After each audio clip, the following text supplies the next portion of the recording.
At the first Summit for Democracy, we took a collective commitment to show that democracies deliver.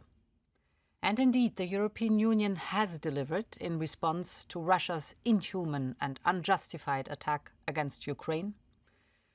We delivered unprecedented support to Ukraine, 67 billion euros to help a country that is fighting for basic rights, such as freedom and self-determination. We delivered sweeping sanctions against Russia to make Russia pay for trampling on the international law and the UN Charter.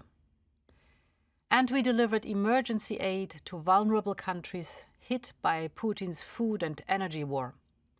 We stood up to defend Ukraine's and every country's right to determine its own future.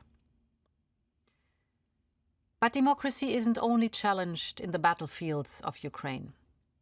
Our democracies are also challenged from within and from abroad. In a democracy, power is given and taken away by citizens in free elections.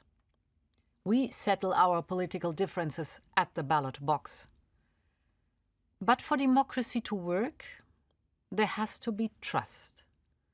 Trust in the institutions, trust in the system of checks and balances, trust in the media and in the freedom to express your views.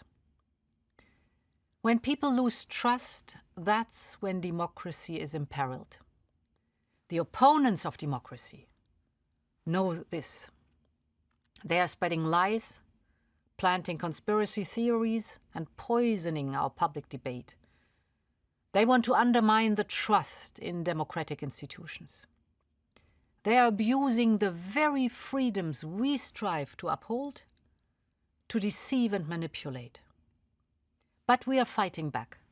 We defined clear responsibilities for online platforms when it comes to taking down illegal content.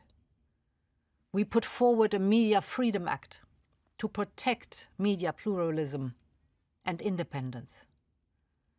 Our code of practice on disinformation has become an international benchmark to empower fact-checkers and to cut revenues for those who spread lies. And soon we will have a European law to make political advertising more transparent.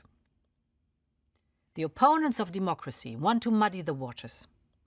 Europe is responding with greater transparency and clearer rules for all. Our next step will be a defense of democracy package that will bring covert foreign influence to light. If foreign actors are secretly financing research or lobby groups to influence our democratic processes, their activities will be exposed. Our citizens deserve to know the truth. We will not let autocracies attack our democracies from within. Today, we all understand that we must fight for democracy every single day. That's the nature of democracy. We can never take it for granted. We must always take care of it and renew that bond of trust between the people and the institutions that serve them.